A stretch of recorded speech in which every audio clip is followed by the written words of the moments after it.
Notre invité ce soir, Samuel Toile, bonsoir et merci d'avoir accepté notre invitation ce soir. Je rappelle, vous êtes président d'Actuel groupe majeur pour l'emploi en France. Demain, jeudi 28 mai, se tient le Work Talks au siège de la région. En quoi consiste cet événement, Samuel Toile? C'est un événement qui va parler évidemment de travail.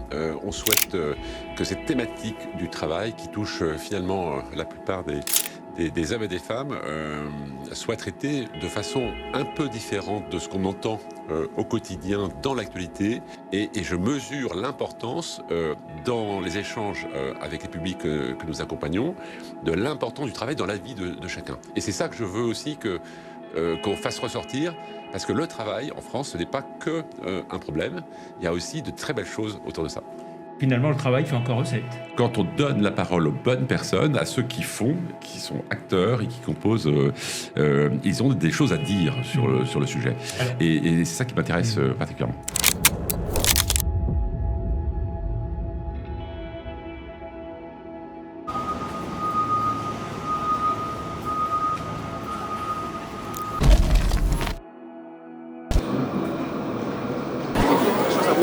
C'est important de parler du travail aujourd'hui parce que c'est notre vie au quotidien. C'est près de 10 heures par jour. Ça concerne 50 millions de Français qui travaillent tous les jours. Donc oui, c'est essentiel de pouvoir discuter sur des sujets comme ça. C'est un véritable plaisir d'être là. Franchement, je remercie Samuel et Patrice pour l'invitation. Le travail, c'est central. Et j'ai voulu insister sur les notions de être quelqu'un qui se met au service d'eux. Très important, quel que soit votre niveau hiérarchique. Deuxièmement, s'adapter, constamment s'adapter, apprendre, etc. Et finalement, en tant que dirigeant, être un architecte social, construire dans la confiance pour l'humain.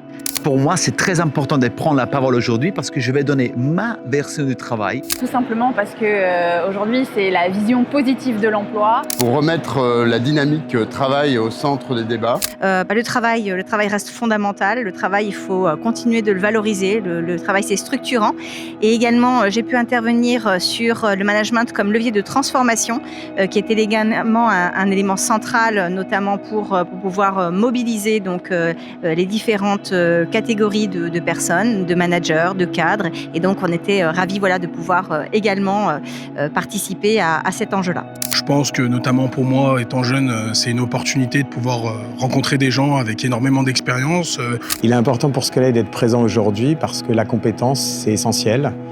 C'est dans notre ADN et donc il est essentiel pour nous de parler compétences, d'être présent parce que c'est l'avenir de nos jeunes, c'est l'avenir du pays et on est conscient qu'aujourd'hui, sans compétences, sans hard skills, sans soft skills, le pays ne va pas pouvoir se développer comme on le souhaite.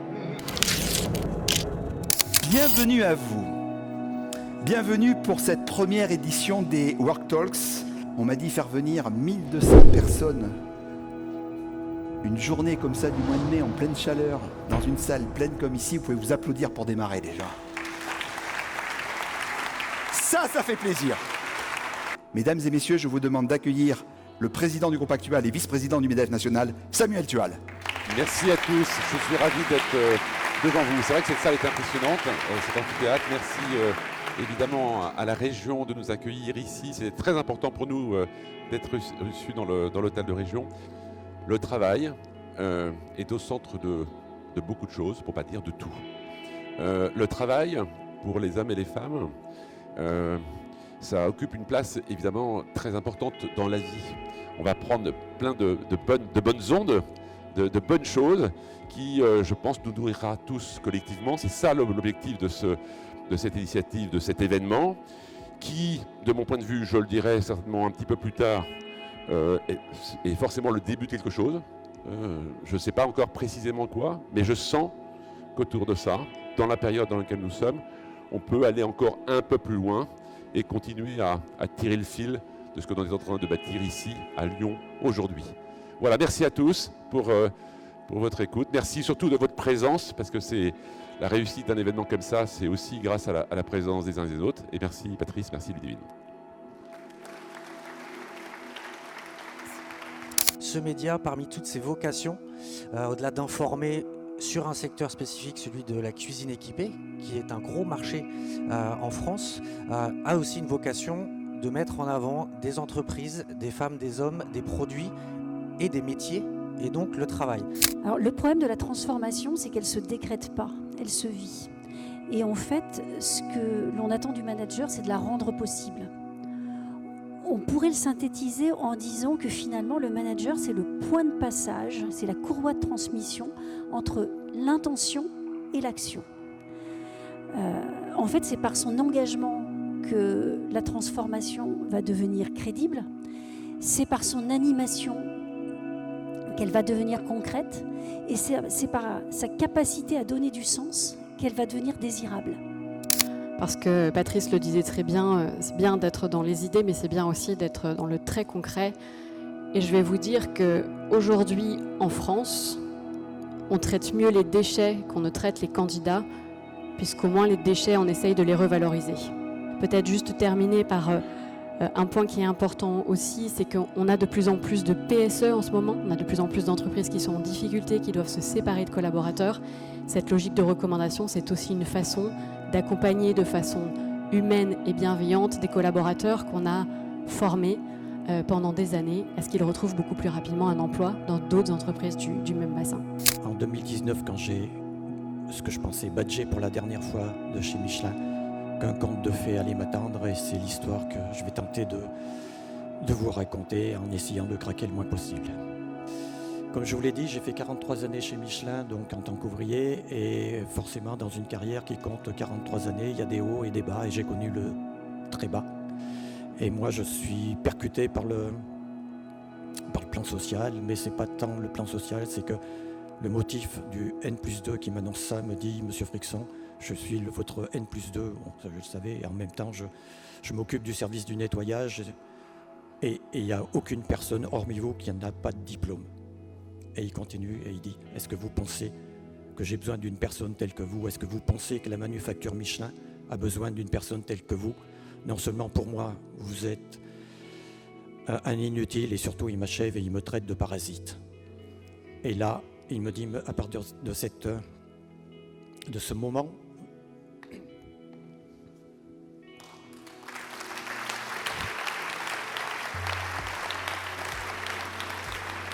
vous êtes licencié. Il y a quelque chose d'exceptionnel chez Michelin, c'est ce qui s'appelle le service du personnel. Et il me dit, écoutez, moi j'ai vu votre dossier, je ne suis pas d'accord avec votre N+2. Il y a un poste qui se libère dans une usine clermontoise, il me dit, je ne sais pas trop en quoi ça consiste, je crois que c'est charger, décharger des camions, c'est en 3-8.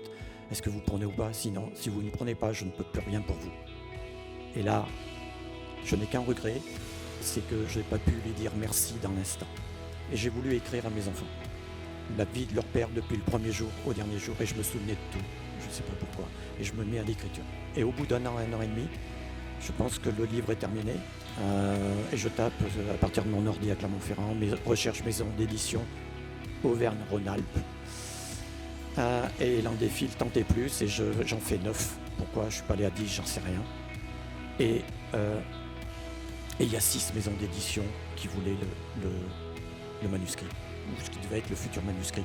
Et comme je suis toujours dans le doute, ma première réflexion, c'est de dire, mais ils prennent n'importe qui finalement, parce que tout le monde peut y arriver.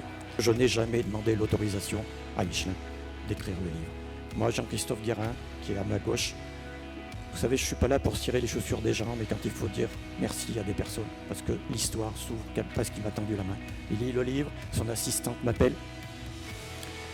Vous savez, ces fameux numéros anonymes, j'étais prêt à pas prendre. Et puis elle me dit, voilà, je suis l'assistante de M. Guérin, que je ne connais pas. Il a lu votre livre, il voudrait vous rencontrer. Et moi, il y a un chapitre entier sur le licenciement, que je raconte de A à Z. Et elle me dit, est-ce que vous seriez libre telle date? Et moi, je suis sous le choc parce que je suis intimement persuadé que c'est pour aller au prud'homme sur ce que je dis sur les chapitres, sur ce chapitre-là. Et elle me dit, est-ce que vous êtes libre telle date? Et moi, je suis sous le coup de l'émotion. Et je dis, attendez, je regarde mon agenda. Et moi, bien sûr, en tant qu'envoyé, je m'attendais, il me reçoit 1h30. Et c'est un virage à 360 degrés. Et c'est là qu'il me propose de parler devant les directeurs Europe et Monde de chez Michelin. Et c'est le début d'un conte de fées. Excusez-moi, j'ai été long, mais c'est que je voulais vous décrire le...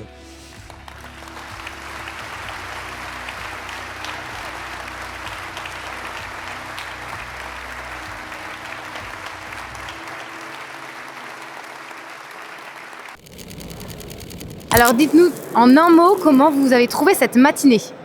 Écoutez, je pense que c'était très inspirant. En particulier la dernière activité et présentation du groupe Michelin et le rapprochement entre le quotidien de celui qui fait et celui qui est censé faciliter le travail des autres. Alors avec quoi vous repartez de ce matin ? Alors je repars ce matin avec des interventions qui ont souligné à quel point finalement le travail, c'était pas juste une performance, mais c'était aussi des relations humaines. Et j'ai été très marqué évidemment par le témoignage de Jean-Michel Frixon sur sa carrière chez Michelin. Alors en un mot, qu'est-ce que vous avez retenu et avec quoi vous repartez de ce matin ? J'ai été très touchée par les 2 personnes qui travaillaient chez Michelin. Voilà, j'ai été très émue et j'ai trouvé qu'ils étaient les sachants, surtout monsieur Jean-Michel Frixon, qui finalement est le plus grand sachant de tous. Très bien, merci. Voilà. Le travail, c'est quelque chose qui me parle et c'est quelque chose qui a dicté ma vie et qui continue à la dicter. Donc je trouve que c'est une valeur qu'on oublie trop souvent et c'était pour moi l'occasion de venir témoigner et c'est ce que j'ai fait ce matin. Et je crois que pour toutes les personnes qui sont passées donc dans la matinée, elles ont toutes chacune sur un thème qui est identique mais vu donc sous des visions différentes. Donc c'est toujours extrêmement intéressant mais au final le leitmotiv est toujours le même. On a besoin du travail et sans le travail on n'est rien. Et puis j'ai extraordinairement apprécié le dernier témoignage du salarié de chez Michelin, donc qui était aussi pour moi en tant que chef d'entreprise extrêmement important parce que c'est quelque chose auquel il faut toujours faire très attention. Les managers toxiques dans ces entreprises et donc toujours être très près de ses salariés parce qu'on n'a pas le droit, donc on prône les valeurs du travail mais il ne faut pas que le travail devienne un enfer pour nos collaborateurs.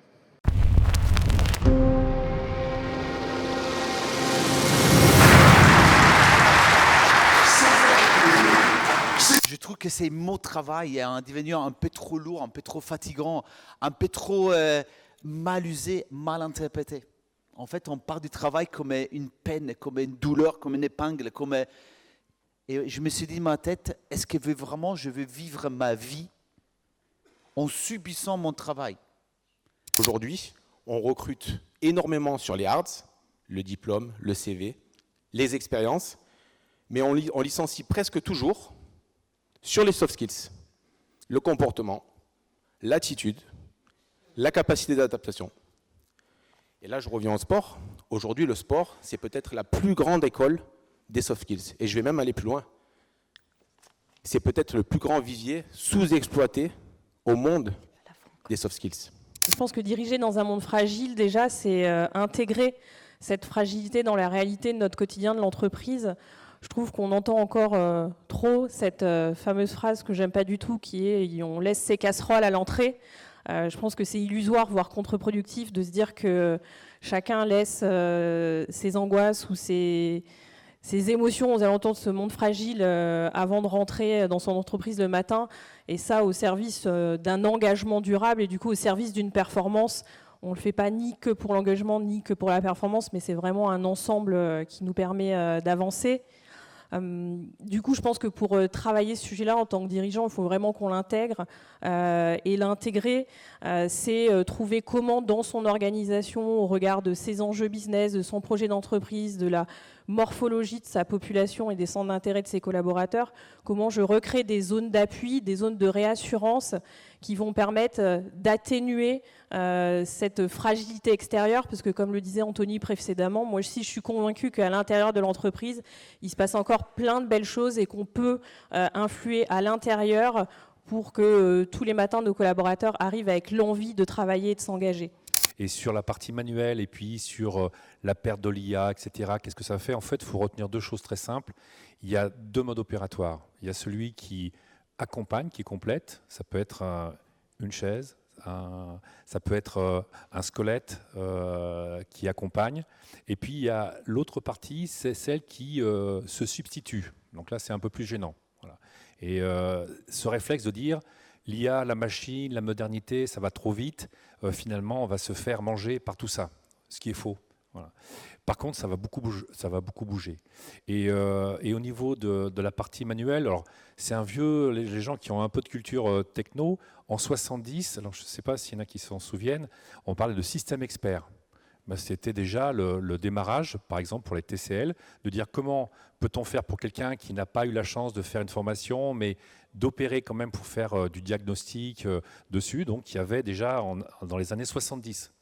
Donc ça, c'est pas mal. Après, ça s'est amplifié dessus. Et au niveau de la transition numérique sur des métiers manuels, parce que vous prenez un soudeur, donc le soudeur actuellement, il n'a aucun souci d'emploi. Hein, pour ceux qui soudeur, je parle sur les sites industriels, etc. Je ne parle pas au niveau industriel, où là, effectivement, c'est un autre débat. Donc c'est un mélange entre substitution et accompagnement. Exosquelette, les mécaniciens, maintenant, ils ont des boîtes automatique par rapport au modèle, vous branchez la boîte et ça vous fait le diag et puis ce qu'il faut faire après.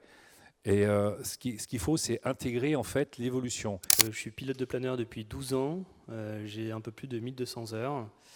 J'ai été sportif de haut niveau aussi, j'ai une médaille de bronze en championnat de France. Et il y a l'année dernière, j'ai été second en catégorie biplace. J'ai eu un accident de planeur donc, il y a 3 ans. Qui m'a valu ce joli bijou.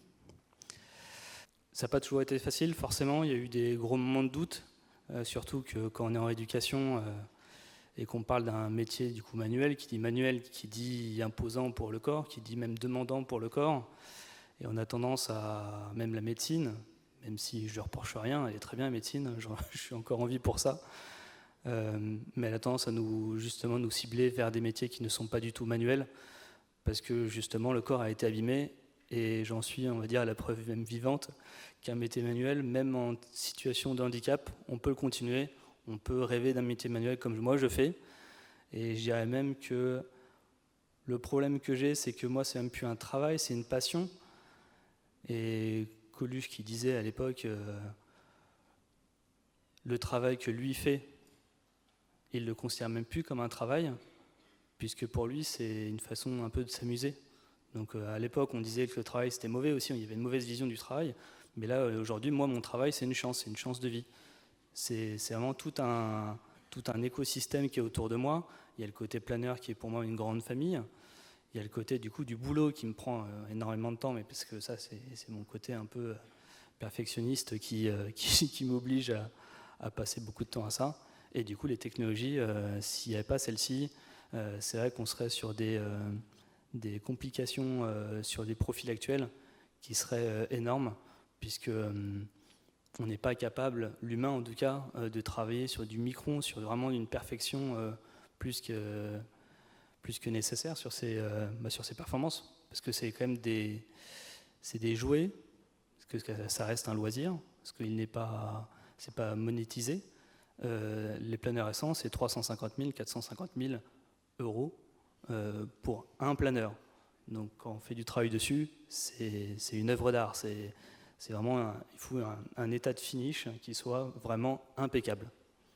Le plus compliqué chez nous, c'est de monter en compétences réglementaires, c'est-à-dire c'est d'absorber un grand nombre de données, d'être en capacité de les absorber, de les comprendre, d'analyser une situation dans une entreprise, ensuite de les faire matcher, et puis tout un travail ensuite d'accompagnement dans les entreprises sur la méthode managériale, le conseil, etc. Et donc, en fait, j'ai plongé depuis 2 ans sur le développement d'une solution d'intelligence artificielle qui permet justement de prendre toute cette tâche complexe d'analyse réglementaire, de la simplifier, de la faire par l'IA avec des multiples agents, de la confronter à d'autres agents qui sont en capacité d'analyser une situation dans une entreprise et de générer des veilles réglementaires au profil adapté et à disposition de mes salariés. Ben ça y est, je crois que c'est la fin, donc je suis un petit peu triste parce qu'on arrive à la fin de cette journée absolument exceptionnelle qu'on a passée tous ensemble. Voilà, j'ai été ravie de participer à tous ces échanges et à donner la parole à tous ces dirigeantes et ces dirigeants qui sont engagés, qui ont envie de faire bouger les choses. Et d'abord, merci à toi. Merci infiniment, Samuel. Je te demande de nous rejoindre. Ça va être un moment important.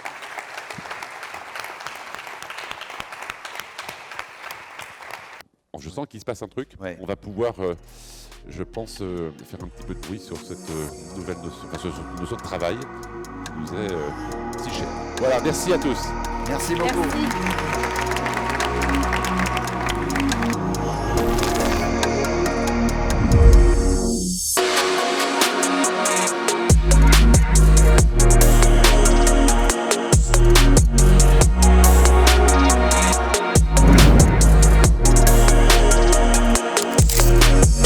C'était la première édition qui se tenait ici à Lyon et les organisateurs de l'événement espèrent pouvoir exporter ce concept dans d'autres villes du pays pour ensuite faire un tour de France.